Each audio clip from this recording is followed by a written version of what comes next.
guys, and welcome to another Schematics update. BlindIRL Coaster 1.4 got just released and we played the game for like 10 minutes or so, and this is our first impression video, just a really quick one, and I'm joined by Cleave and BlindIRL.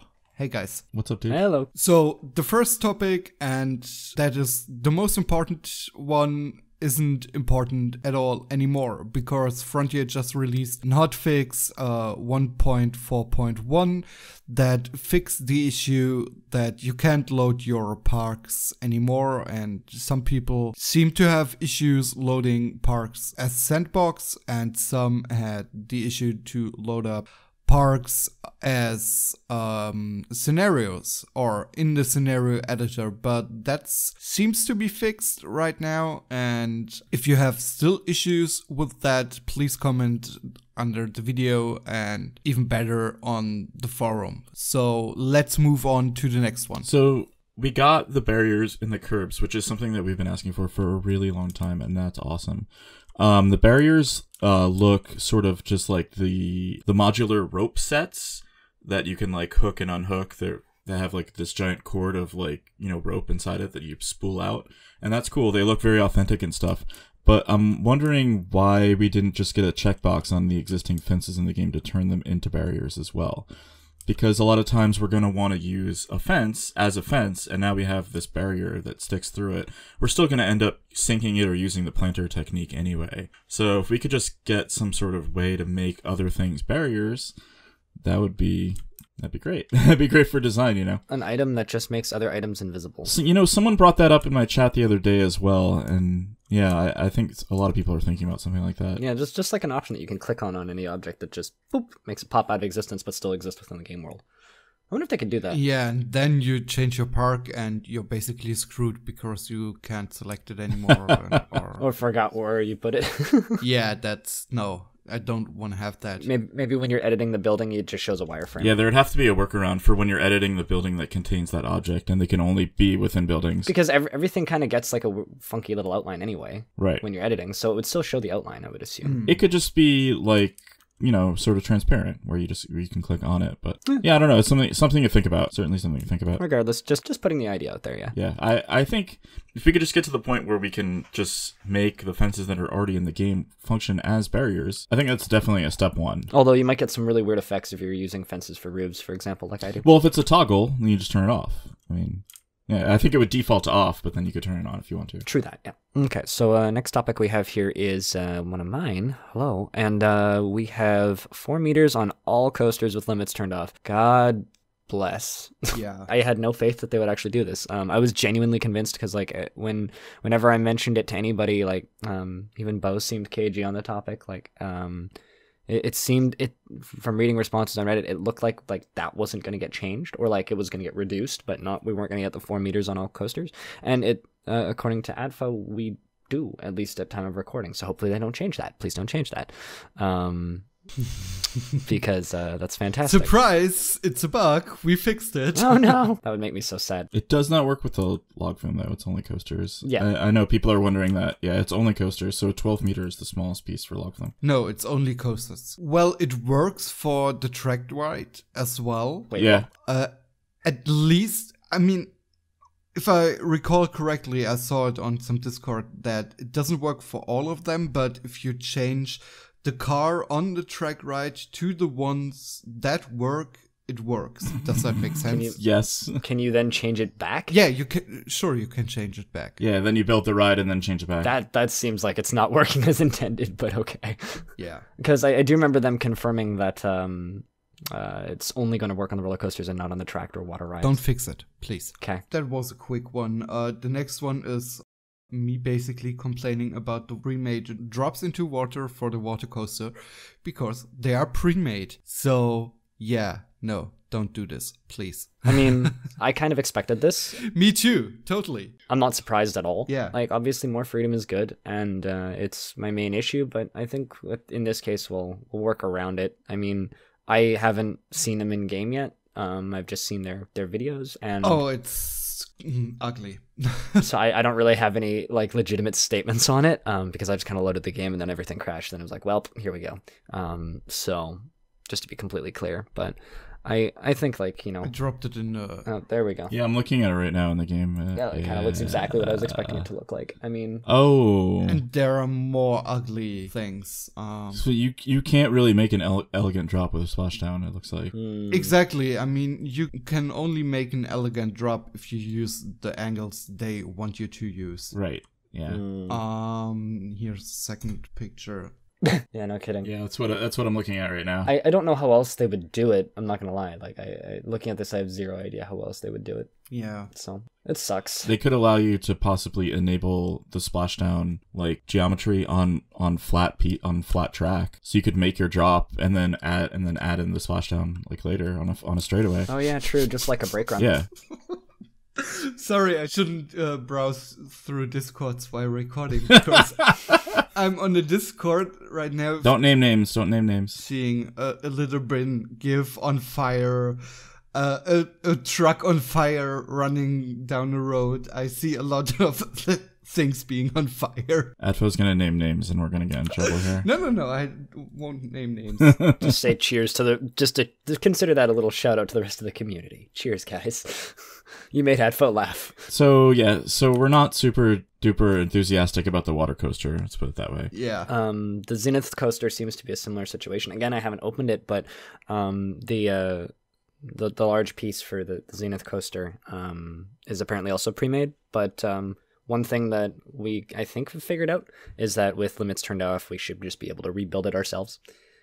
Yeah, So, with limits off, you you can rebuild the Zenith Coaster completely customized. Yeah, sadly, Bear is a little bit ill and can't join our recording today. Would have loved for him to show up, but he had to hibernate today. So He's asleep for the winter? yeah, he is. He's done for the winter. He's down. We won't hear from Bear until springtime now. Poor Bear. It seems like the brakes are off. I'm sorry, I'm no expert on the coaster, otherwise I would complain about it, but obviously there are things that aren't like they're supposed to be. I'm sure that there are interesting things that we'll be able to use the track for. Yeah. Just trying to put a positive spin on this. It looks like that we can rebuild the large element, regardless of whether pieces are like slightly off. To me, I'm no expert on this. I really should be, but I'm not, unfortunately. I need to spend more time on Wikipedia, but I like the look of the coaster, and I'm very excited to mess around with it regardless. Visually, I have no problems with the coaster at all. I think it's pretty stunning. Yeah. So we're out of topics now. Is there anything that we want to cherry pick from the patch notes here? Oh yeah, the picnic benches thing. I thought we were told that the picnic benches would be able to be placed off the edge of a pathway, similar to how you can place a bench inside and outside of a path, but you can't, which kind of sucks. Oh, you mean like literally right next to a pathway? Yes, you cannot place them like off a path at all. Oh, interesting. They have to be within, I don't know, it looks like a fraction of a meter away from the edge. That's a little unfortunate. I do really appreciate that they don't snap to the edge anymore.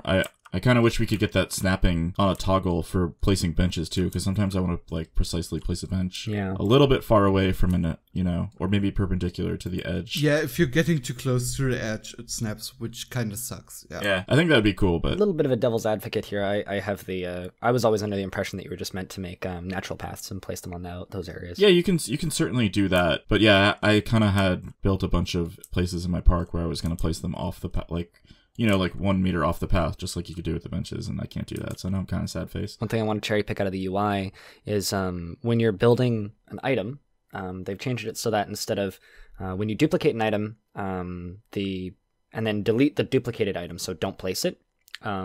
Before, what would happen is you'd lose selection of everything, and all your menus would close. Now, instead of everything closing, it just defaults back to the last item you had selected, which is a very nice quality of life feature to anybody who likes doing a lot of scenery. But it only works with scenery objects outside of a building group, it seems.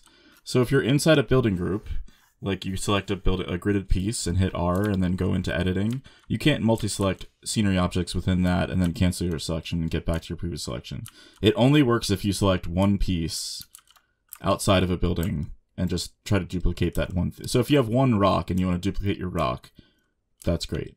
But if you're trying to do some complex duplication within a building, and you miss one piece, which is pretty common, when you have things that are like embedded inside other things, and you hit escape, then you get no selection anymore, which kind of. They also changed a couple things, like the Bakasura lift hill towers are now easier to click on, which is really nice because I used to have a hard time doing that. Like I'd find myself like going, why can't you be clicked? And they apparently they fixed an issue where transport rides would not open again after they'd been repaired. It sounds useful. And the Stingray Station mechanisms are now recolorable. So that's a nice little quality of life thing. There's the side friction coaster. They can't derail. I tried. I mean, if anybody was actually expecting them to derail, then they're crazy because nothing else in Planet Coaster derails. Yeah, it's just not within the scope of like their game style, basically, to have that thing derail, and that's totally understandable. Yeah, I realized like that was always kind of a Roller Coaster Tycoon thing, and they did it in Roller Coaster Tycoon World. And I don't know if any of you played Roller Coaster Tycoon World, but for a minute, that was a little bit of a fucking nightmare. Yeah. So you know, I don't care, honestly. Like it sucks because like it's nice to like have like that element of realism where like the cars can literally just fly off the tracks, but at the same time, like I fully understand why they don't do that. It just makes sense. Can we talk about the UI for a second? There's several improvements I noticed to like the overview screen. The park overview. A lot of things are like buttons now and have tooltips and stuff that didn't previously, which is great. But I'd love, as personally a sandbox player, and this is something that I just got reminded of when I opened up the finances tab. We only see the previous 3 months in an average month. So I play sandbox and I'm like 77 years into my park. I'd love to know like how much money I've spent over the course of the entire like build. That would be interesting. Yeah. Oh yeah. But I can only see 3 months. Yeah, I'd love if they exposed all of the finances and stuff like that. I mean, I think it'd be pretty cool. You know, it's not really a gameplay thing, but you know, a lot of times people are curious. You know, how much have I spent on building this park? You know, maybe they could attach it to part count, so you could like when you select everything, it says total value. Definitely would be cool. Although then when you select all of your parts, and you have 200,000 pieces, and then your park crashes anyways, you're still not gonna know. we are going way too off topic here. Yeah. Well, so generally, I'm impressed by the updates to the UI, and you know, I like your newsletter, and I'd like to subscribe for more. Basically, a lot of nice quality of life features. And for our listeners out there, we will do a more in-depth episode about the new update later on, but yeah, we want to put this out as quick as possible so you know our opinions on a couple of things. And I just wanted to say real quick thank you to everybody who has subscribed to Schematics. We are a small channel and it's growing slowly, and we put a lot of time into this episode and just episodes in general. Like we record all of our audio tracks separately and it takes a long time to edit them. We put on average good number of hours of editing into each video, so thank you very much to everybody who sticks around. We're not just like a quickie let's play channel that records some footage and speeds it up. So I appreciate everybody that subscribes, because these videos take effort, especially now that I edit some of them. So like I understand Adfo's pain. He did everything up until about 2 months ago, and then I started helping out. So thank you.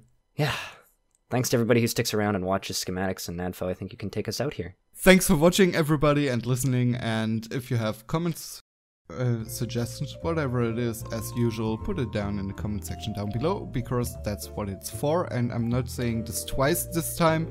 So, bye. Bye. Bye, guys.